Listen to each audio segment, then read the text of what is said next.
This is QTV Nightly News coming to you from our studios on Caraba Avenue. I am Umudu Gajaga and thank you for joining us. First, here are the main news headlines. The Minister of Defense Saturday presided over the graduation ceremony for about 400 security personnel who underwent weeks of intensive training for the upcoming 15th OIC Summit in the Gambia. Also, with the countdown to the OIC Summit, preparations are in full swing. We hit the streets of Kanifing to capture the buzz among citizens and the impact of the hosting of the OIC Summit. And in commemoration of the International Day for Street Children, children at St. John's Basic Cycle School in Farafenye organized a mock OIC Summit to remind world leaders about the plight of street children.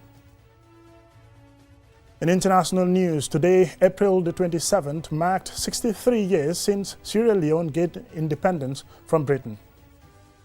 Those were the news headlines, and now the news in detail.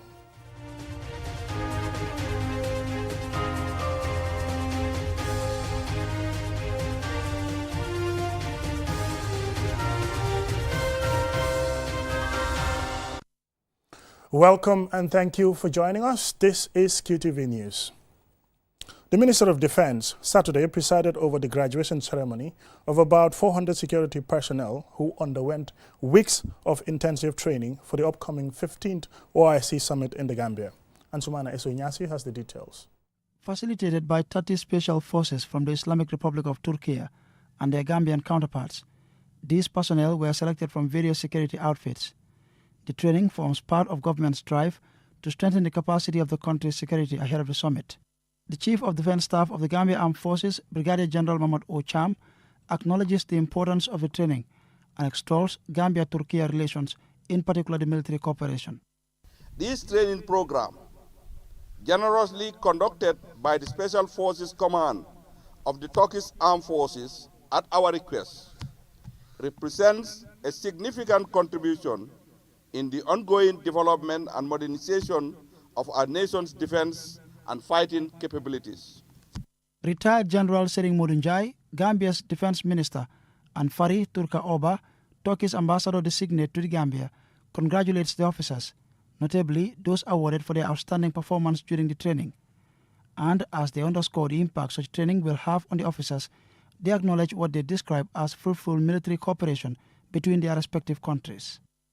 The Gambia considers Turkey as a major strategic and genuine partner, and we attach great importance and significance to the bilateral ties between the two countries. On defense and security, under the aegis of the Defense and Security Cooperation Agreement, we have the provision of the resource allocation for the procurement of military goods and services. I would like to commend the Gambian side for the level of dedication and their desire to get more knowledge. The hospitality extended to our personnel was also excellent. We sincerely thank the armed forces, the Gambian Armed Forces and OIC Gambian Secretariat. The ongoing military cooperation, solidarity and friendship between Turkey and the Gambia during the preparation phase of the 15th OIC Islamic Summit will continue afterwards. On behalf of the trainees, Captain Ibrahim Abalde and Captain Sekou Jajo, Chief Instructor of the GAF Training School, thanked the governments of Gambia and Turkey for availing them the opportunity to enhance their combat readiness. I wish to assure the Chief of Defense Staff, Gambia Armed Forces, that these young, gallant and fiery-looking officers and soldiers paraded before you this morning could exterminate any threat before them, even with their eyes closed. Again, this is a clear manifestation of the level of training, commitment, and enthusiasm invested by our able instructors from Turkey. Intensive training was geared towards equipping and furnishing the troops with the requisite knowledge, skills, and abilities in the application and execution of their duties and functions during the course of the upcoming event. As part of their training, participants were divided into various formations and, among other skills development, underwent intensive drills in close protection, counter-terrorism and sniper capabilities. Answane Soinyase for QTV News. Still on the OIC, with the countdown to the 15th OIC Summit and preparations are in full swing, our reporter Lena E. Igwenyiba hit the streets of Kanifing to capture the buzz among citizens and the impact of hosting such a prestigious gathering in the Gambia. With an impressive expected lineup of presidents, kings, sultans, prime ministers, rulers and other world leaders set to attend, the OIC Gambia Secretariat has been working tirelessly to ensure everything is in place, from the construction of a 22-kilometer road and 20 new roads within the Greater Banjul area, to the provision of a VVIP airport lounge at Banjul International Airport. No stone has been left unturned. There have been a series of sensitization efforts targeting the media, health practitioners, security personnel, other stakeholders and the public to guarantee a seamless and successful summit. Retired police officer Ansumana Bojang expressed profound gratitude, describing the summit as an answered prayer for the Gambia. Gis nga daje bi yàgg na Gambia ñu ko sentu depuis last year post bu toon. You see, this gathering has been long awaited in the Gambia since last year, but it wasn't possible then. God has made it possible this year, and we are grateful. Whether a child or an elder of the Gambia, we all prayed for this. Fatou Drame emphasized the need for unity to ensure the summit's success, which she believes will translate to success for the Gambia as a whole.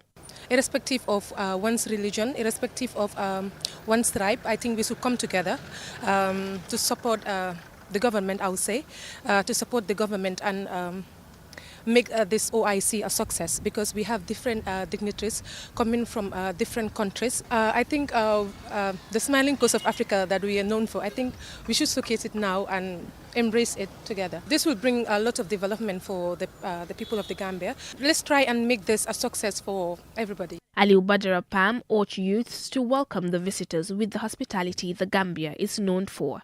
He stressed the importance of making a positive impression, as visitors will take away their experiences and perceptions of the country. The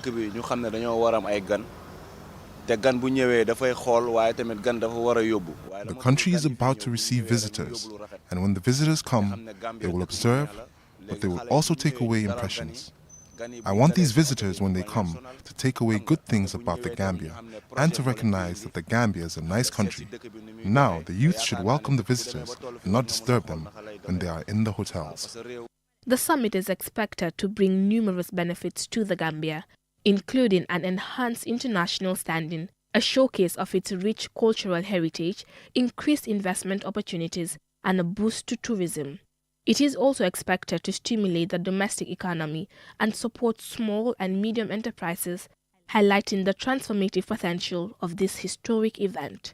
Reporting for KTV News, I am Lena Igwenyiba.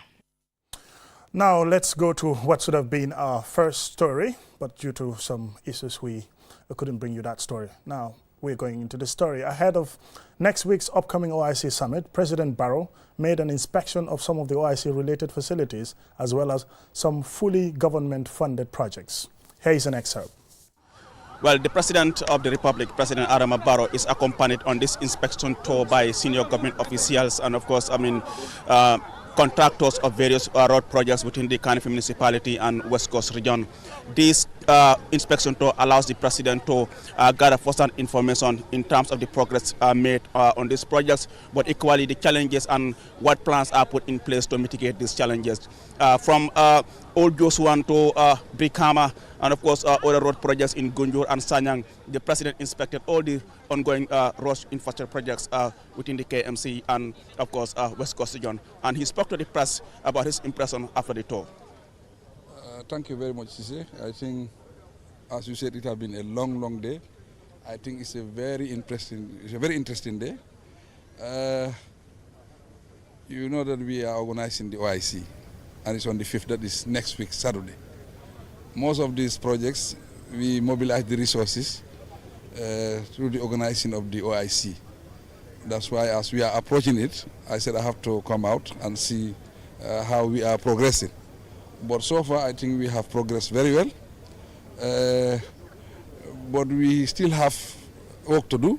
But we will continue with the projects even after the OIC. But overall, I'm really impressed. And I think these are strategic roads. These roads, after they are finished, I think they will change the entire road network, and it will also impact the traffic. And these are social projects. I think they will make a big impact as far as the life of the people are concerned. One eye-catching moment was in Bruford. I remember in 2021 when you were there, they raised the issue of the road as a major concern. And then after that, many doubted that you will be able to fulfill that promise. And returning there today and hearing them saying, what was the feeling at that moment? That's why when I arrived in Bruford, my question was, I think it was a promise, and we fulfilled the promise. But not fulfilling the promise alone. But that road is very strategic. If you look at Wulinkama, now you can take the Wulinkama road going down to Ghana Town. That means it will reduce the traffic on the main road going to Gunjur. So I think that is very, very important because there have been a lot of traffic and people have been complaining. You know, and the road network, these are first-class roads, and we have a lighting system also, part of the project. I think it's a life-changing project, definitely. We have some projects which, as you observe, I mean, is still not as you will have expected by now. What message do you have for those contractors? My message is, I think there were a lot of challenges. Right of way, you know, relocation of services and all sort of demolition. So there are a lot of things. I think that are all done. Now I think we have given them time. Before the end of the year, I think we'll finish all these roads. And I think we will be around 80% before even the end of May or June. So I think we are on the right track. We'll now go for a commercial break, and when we return, we still have some more local and international news stories. Do stay tuned. The third edition of the Organization of Islamic Cooperation Investment Forum will be held in the Gambia under the auspices of His Excellency President Adama Barrow and the OIC Secretary General on Thursday, 2nd and 3rd May 2024 at the Carabao Hotel. Welcome, ahlan wa sahlan, welcome to Banjul. The golden opportunity to the smiling coast of Africa will bring together presidents of international financial institutions, including ISDB, AFDB, Badia, Afrexim Bank, Fagas, and others. The investment forum will also convene the highest level of economic and investment actors across the 57 OIC member countries from both the public and private sector to explore investment opportunities in the Gambia and promote economic growth and job creation. All that in these will include senior government actors, 60 top international investors, employers' federations, chambers of commerce, professional associations, bankers, and insurers. We welcome the investors to come and invest into the Gambia. We are open for business. Don't miss the chance to be part of this transformative process.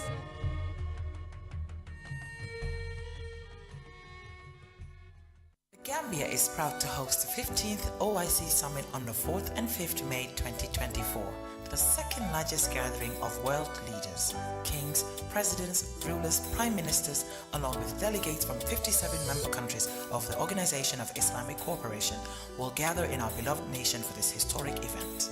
The theme of the summit is enhancing unity and solidarity through dialogue for sustainable development. It's a platform to foster cooperation, promote peace, and drive sustainable development across the Ummah and the world at large.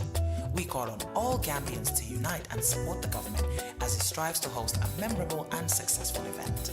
Let's showcase our hospitality, culture, and the beauty of the Gambia to the world. Join us in making history. Let's stand together, united as one, to ensure the 15th OIC Summit in the Gambia is an event to remember. Together, we can make a difference.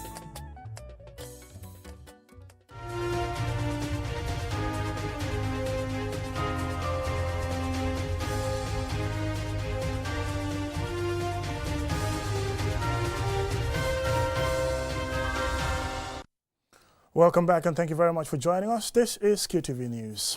Children at St. John's Basic Cycle School in Farafenni organized a mock OIC Summit in commemoration of International Day for Street Children to remind world leaders about the plight of street children.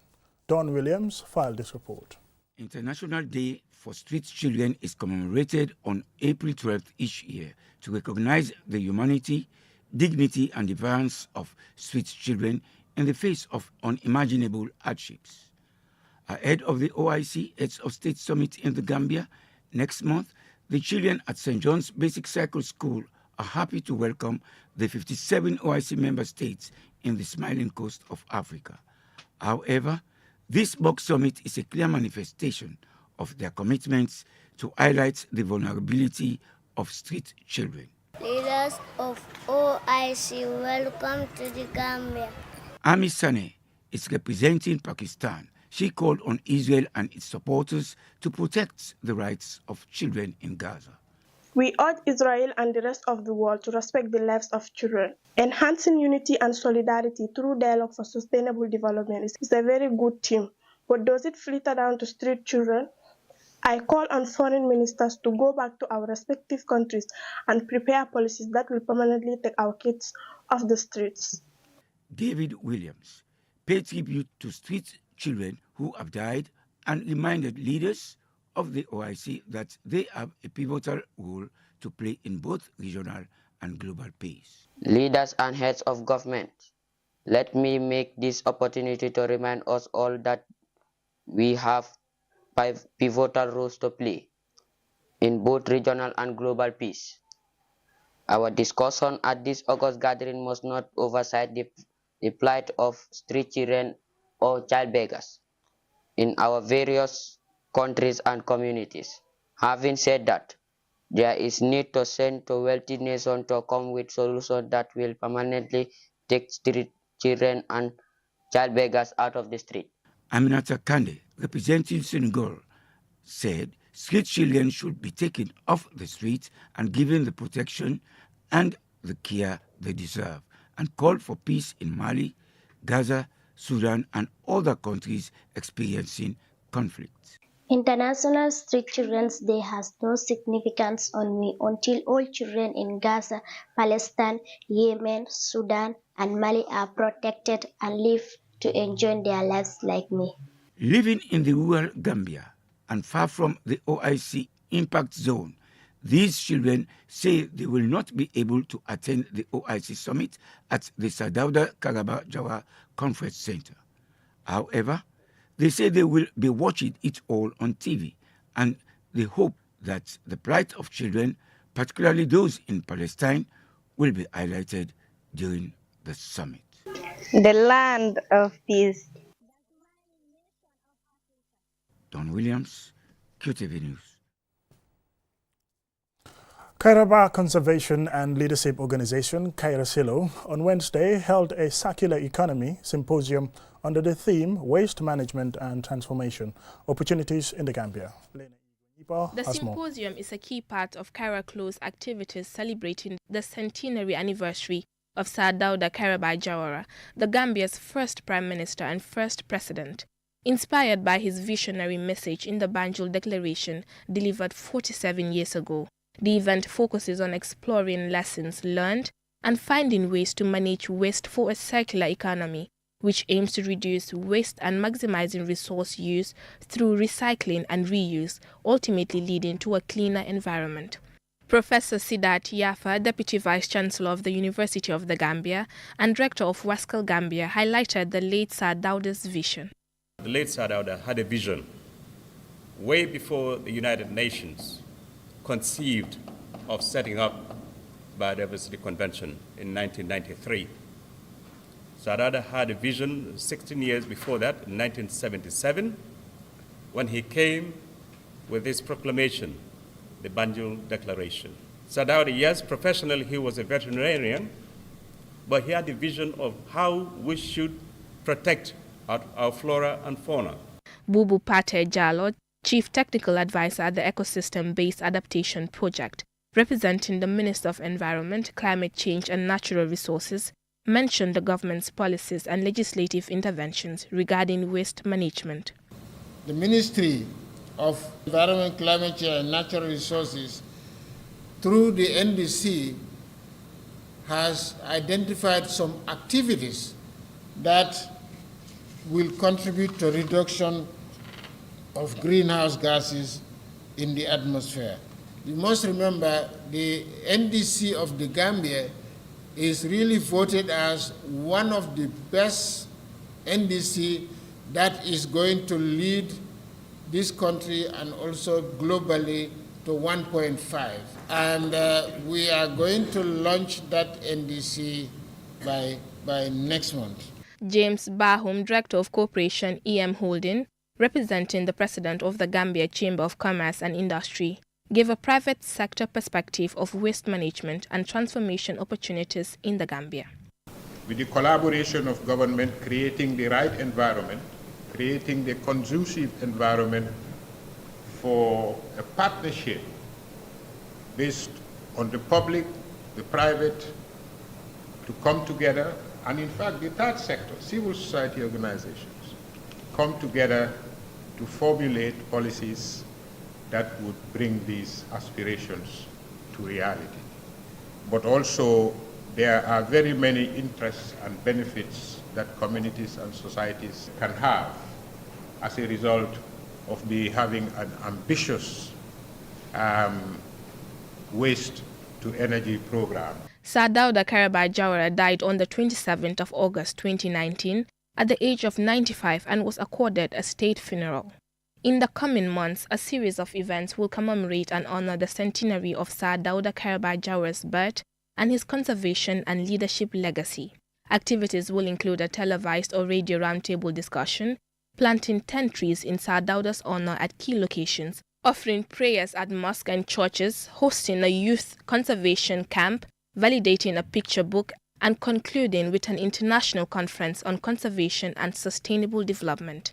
Reporting for QTV News, I am Lena A. Gwenyiba. From that story, now to international news.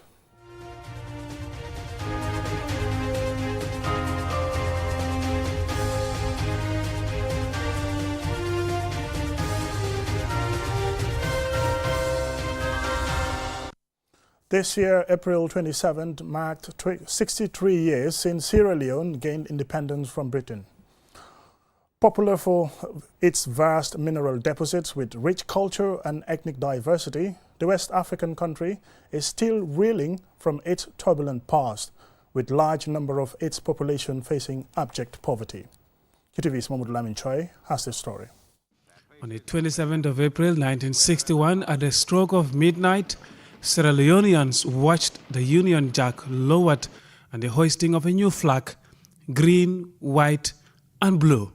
A euphoric atmosphere swept across the country, marking a new era of nationhood, having attained independence from Britain after 150 years of colonialism. Located in the heavy rainforest region of West Africa, Sierra Leone has a colorful history with a population of more than 8 million people, and it is a home to approximately 18 ethnic groups. Long before the arrival of Europeans to the country, the indigenous Temne people called the part of the country where they lived Romarong, meaning the place of the whalers or the land of tears. In the 1400s, the Portuguese became the first Europeans to arrive in this part of Africa. A Portuguese explorer, Pedro da Sintra, mapped hills surrounding what is now Freetown Harbour and named the shape formation from the mountains seen from the sea, Serra da Leão, Portuguese word for Lion Mountains. This formed the origin of the name of the country, Sierra Leone. British colonization of Sierra Leone began in the early 19th century, a year after slavery was abolished in 1807. Sierra Leone became a settlement for freed slaves, with British influence expanding to the depth of the country. The struggle for independence featured constitutional reforms propelling the journey towards autonomy until 1961, when Sierra Leone was granted its independence, with Sir Milton Margai becoming the first Prime Minister of Sierra Leone. In addition to its rich history, Sierra Leone is a blessed land with vast mineral wealth, with some of the world's most precious minerals, such as diamonds, rutile, bauxite, gold, iron ore, limonite, platinum, chromite, coltan, tantalite, columbite, and zircon. Since independence, mining has been the mainstay of Sierra Leone economy, and the government has remained heavily dependent on mineral resources over the years. Despite its huge mineral deposits, Sierra Leone is one of the poorest countries in the world. The country's path to economic development was interrupted when a bloody civil war erupted in the country in March 1991, claiming over 75,000 lives after 10 years of conflict, forcing 500,000 Sierra Leoneans into refugee camps and displaced half of the country's 4.5 million people. A UN report blames diamonds for, and I quote, destabilizing the country for the better part of the 3 decades, stealing its patrimony and robbing an entire generation of children and putting the country dead last in the UN's Human Development Index. End of quote. Just a little over a decade on the path to recovery, the Ebola outbreak killed nearly 4,000 people in Sierra Leone. This deadly health crisis was followed by a mudslide in the hills above the capital, Freetown, in 2018, which claimed the lives of more than 1,000 people. Besides its turbulent and devastating past, Sierra Leone is a home to a wealth of natural assets, including palm-fringed coastlines, lost rainforests, beautiful mountains, and exotic wildlife with naturally hospitable people, vibrant culture, and heritage. Mahmoud Lamin Choi, QTV News. Well, happy Independence, Salon. Before we end this news bulletin, here's a recap of our main news headlines. Ahead of next week's OIC Summit in the Gambia, President Barrow inspected some of the facilities related to the summit in the Gambia.